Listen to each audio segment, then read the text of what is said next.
Hey there, Dirtbags. Do not adjust your screen. The whole team is here for the whole video today.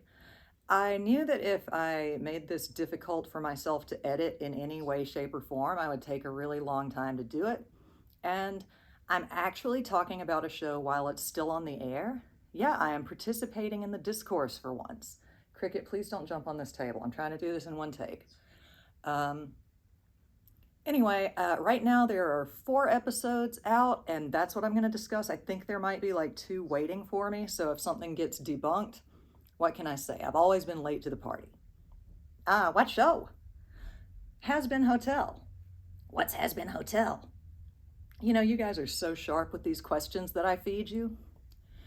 Hazbin Hotel is an animated series that was premiered as a pilot on YouTube in 2018 and has since been picked up by Prime Studios or Amazon Studios and is now streaming on Prime. With an almost entirely new voice cast. Yes. By the way, can I stop pretending that I haven't seen the show? Absolutely. Because we need to tell people what it's about. So, Hazbin Hotel tells the story of Charlie Morningstar, the daughter of Lucifer, who believes in any soul's power to be redeemed and wants to deal with hell's overpopulation problem by helping souls do better and getting them into heaven. So she starts a hotel with her girlfriend, Vaggie, but it isn't going well. So far, their only resident is a vain, hedonistic sex worker demon named Angel Dust, who seems to have no interest in changing his behavior. But things suddenly start looking rather ominously up when they are visited by a powerful radio demon named Alistair, who offers to help. He says he's only interested in watching people fail, but wants them to get their hopes up first. So he brings in a bartender and a maid, Husk and Nifty, to help out with the hotel. Yeah, and that's going to be pretty much our main cast at the hotel, with a cast of supporting demons, overlords, and lost souls in hell, including Vox, a video demon, Cherry Bomb, sort of an anarchist type, and a whole lot of loan sharks. I'm a little bit invested in this because I'm actually always really excited for creators who get picked up truly independently, and I want to see where it goes. That being said, there are some problems out of the gate. What are you doing?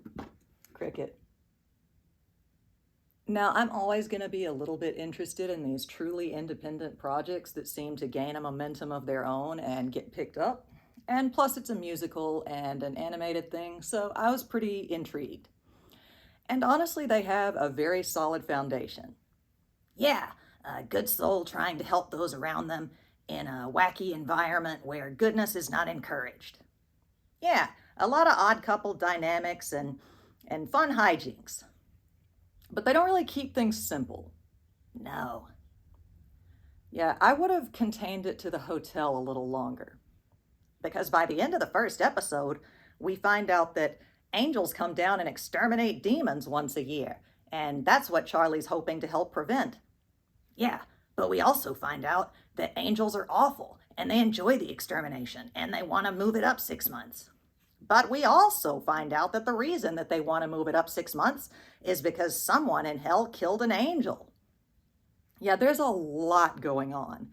And as someone who did release a pilot that several years went by before we filmed the next episode, I understand the impulse to rush plot points when you don't know if you're going to get another episode, but it is still pretty crowded. Yeah. And they also do this thing that I don't like. I feel like it started in like 2007, maybe. Oh, the musical thing. Yes. The thing where in a musical, people will constantly be like, uh-oh, she's singing again. Oh, no, don't sing at her. Oh, yeah, the wacky, wait a minute, people don't sing in real life. Like, first of all, yes, they do. I do it all the time. Secondly, that joke was funny exactly once, and it was with Amy Adams in Enchanted, or Enchantment. Now I can't even think of the title of the movie. That's the only place it works. It's time to hang it up. Yeah, are we supposed to think that only Charlie's musical numbers are taking place in real life?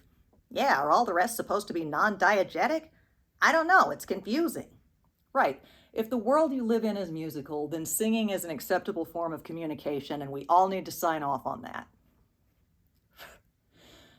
But moving on to things that we like. Obviously, the character designs are very appealing. You're not going to get very far with an animated series without that. No, I'm not saying like not ugly. I'm just saying they need to be appealing. Like Ed and Eddie were ugly, but they were appealing. Right.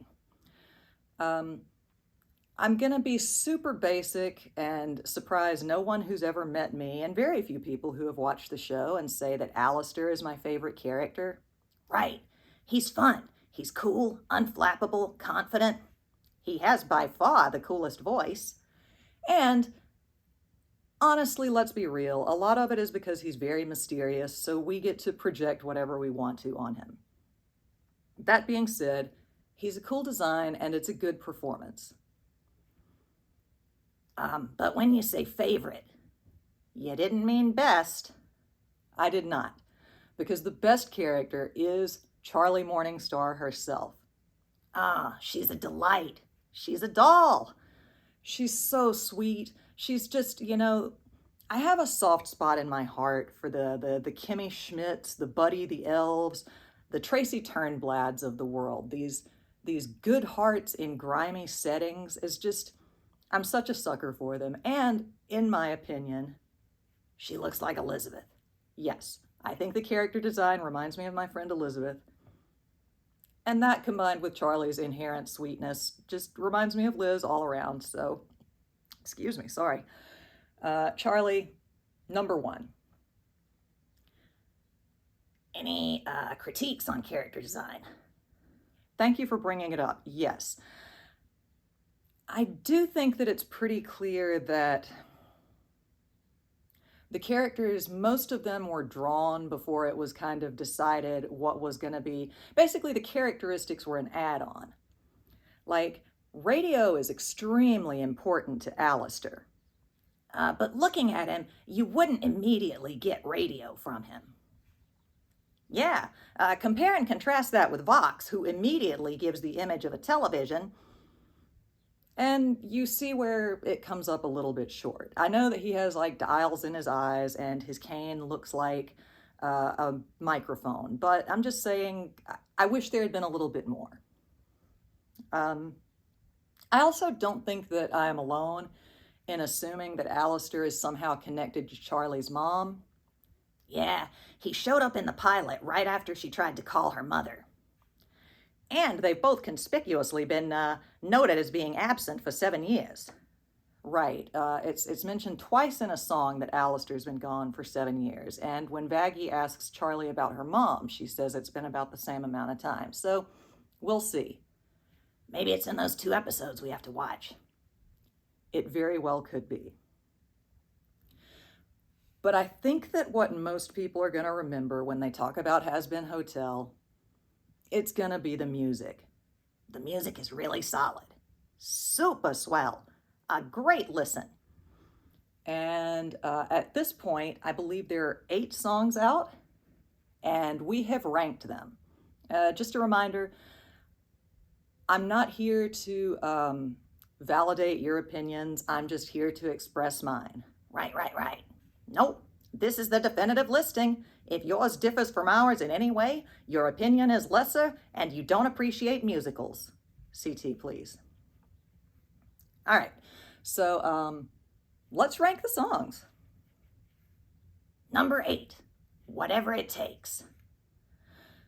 It's fine.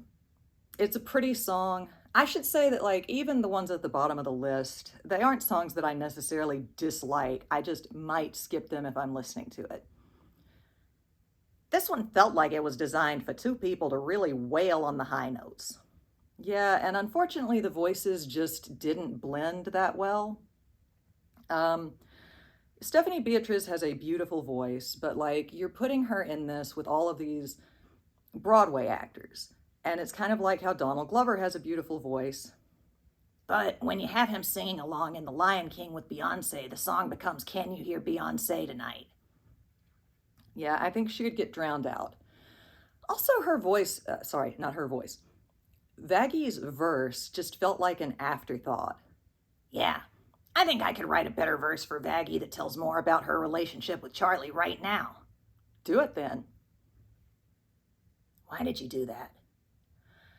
Honestly, I'm regretting it even as we speak. Gonna buy us some valuable time, but yeah, let's see the chops. The first time I saw your face, it was like lighting a candle in a cold, dark place, and I knew I'd fight to protect that light. But somehow I think I need to fight a different way. That was pretty solid, man. Thanks. We'll high five over it later. I do need to be clear that that was not planned. Anyway, it's a very pretty song, but it doesn't tell us a ton, and I sometimes skip it. What's your favorite lyric? Um, I'll be your armor. I guess that sums up Vaggy's relationship to Charlie pretty well. Number 7, Hell is Forever. It's fine. It's fun. But it's not really trying to do its own thing. It feels like something I would have heard in South Park or like maybe a Tenacious D project. Um, I do think that it definitely captures the spirit of a lot of modern Christianity in that they don't see the afterlife as anything about restitution. They just see it they see it as something that they can have that others can't.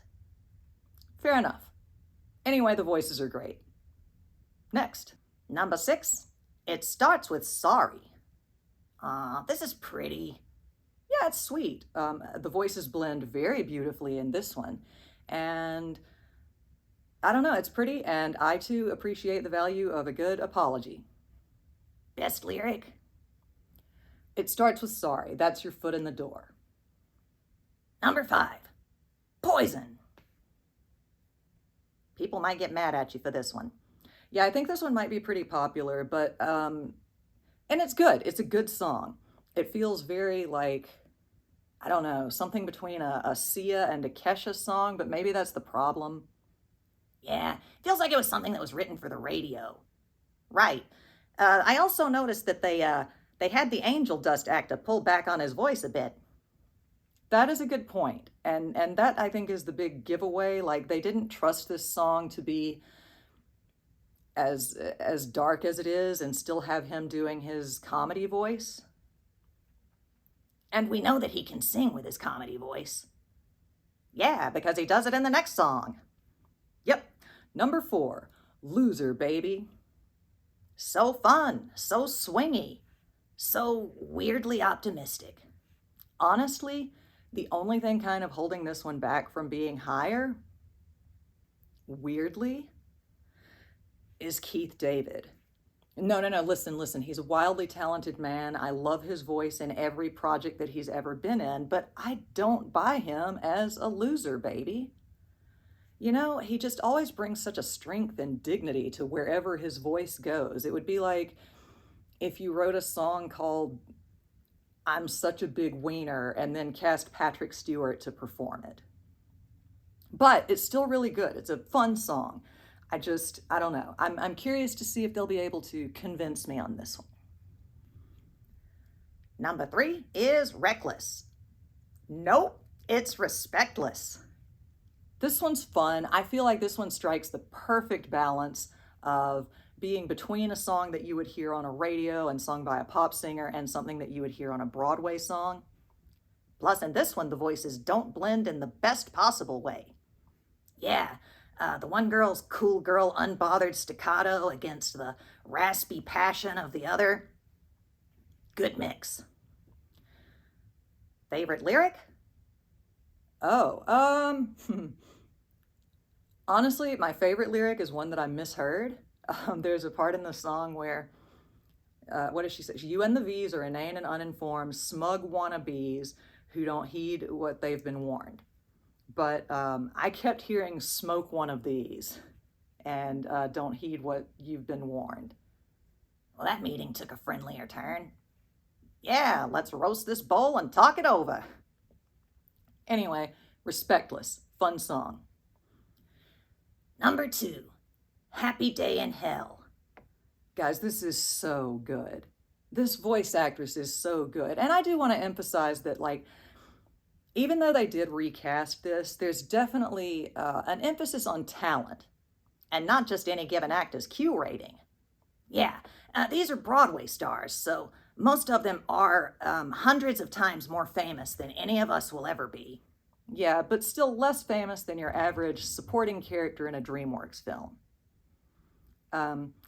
But Charlie is, I think, by far just the best casting decision they could have made. Her voice is, I mean, it just soars and swells, and it feels like she can smile with her whole solar plexus.